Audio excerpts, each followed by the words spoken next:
प्रत्येक वर्ग की प्रत्येक भुजा 10 सेंटीमीटर हो तो छायांकित भाग का क्षेत्रफल ज्ञात कीजिए। अब छायांकित भाग क्या है, तो सबसे पहले देखना कि मेरा वर्ग है, एक वर्गी हुआ, एक वर्गी है, दूसरा वर्ग, आई क्या है, तीसरा वर्ग, तो तीन गो वर्ग है। तीनों वर्ग की भुजा आपस में क्या है, 10 सेंटीमीटर। तो यदि 10 सेंटीमीटर है तो ये भी कितना होगा, 10 सेंटीमीटर, ये भी कितना है, 10 सेंटीमीटर। अच्छा बउआ, ये भी होगा कितना, 10 सेंटीमीटर, ये भी कितना होगा, 10 सेंटीमीटर। यानी वर्ग की प्रत्येक भुजा बोल चुका है कि कितना है, 10 सेंटीमीटर। अच्छा, आप हमको ये बता सकते हैं, इस पॉइंट के ऊपर बात करते हैं, इस त्रिभुज में चर्चा करते हैं। सबसे पहले इस त्रिभुज में हम बात करते हैं। तो इस त्रिभुज में जब हम बात करते हैं बउआ, तो यहाँ 10 10 कितना है, 20 है। तो ये 20 है, तो आप लोग को हम बताए थे, इसका मतलब ये जो होगा, ये पॉइंट जो होगा वह बीच में होगा। तो आप लोग को एक चीज हम बताए थे, यदि किसी त्रिभुज की दो भुजाओं के मध्य बिंदु को मिलाया जाए, दो भुजाओं के मध्य बिंदु को मिलाया जाए, तो ये भी मध्य बिंदु होगा, ये भुजा बराबर ये भुजा, ये भुजा बराबर ये भुजा। तो मध्य बिंदु को मिलाया जाए तो वह तीसरी भुजा के आधी और क्या होती है, समानांतर होती है। आधी और क्या होती है, समानांतर।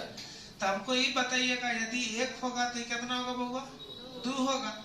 उसी प्रकार से इस त्रिभुज में हम यदि चर्चा करते हैं, तो इस त्रिभुज में बउआ मीडियन है, मध्य बिंदु है, तो ये क्या होगा, ये 10 सेंटीमीटर, तो इसका ये आधा होगा, तो ये 10 है तो कितना हो जाएगा, 5। इसमें कोई परेशानी है नहीं ना।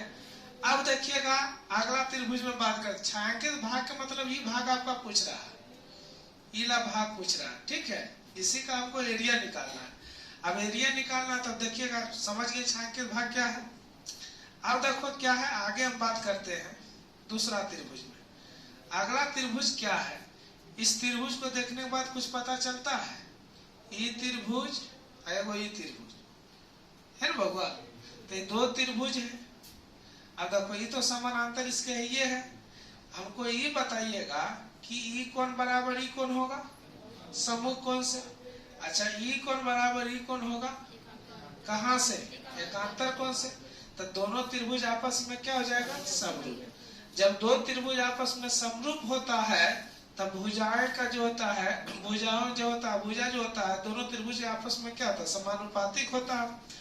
उसके बाद हम बताए थे कि जो भुजा का रेशियो होगा वही परिमाप का रेशियो होगा, वही ऊंचाई का रेशियो होगा, वही माध्यिका का रेशियो होगा, सबके सब तो सेम होता है। तो हमको ये बताइएगा, ये दोनों त्रिभुज में बात करते हैं, तो इस त्रिभुज का एरिया निकलेगा कैसे, तो 1/2 गुना आधार गुना ऊंचाई। तो आधार तो हमको मालूम है बउआ, 10 और 10।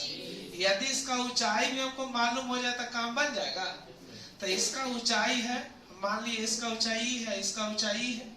अब इसका ऊंचाई का रेशियो क्या होगा, तो जो भुजा का रेशियो होगा वही किसका रेशियो होगा, ऊंचाई का रेशियो। अब बताइएगा, जब दोनों त्रिभुज, ये त्रिभुज दोनों समरूप है, तो इसके सामने वाला भुजा क्या है, 10 और 10, और इसके सामने वाला भुजा कितना, 5। तो भुजाएं अनुपातिक होगा, तो ऊंचाई भी तो अनुपातिक होगा।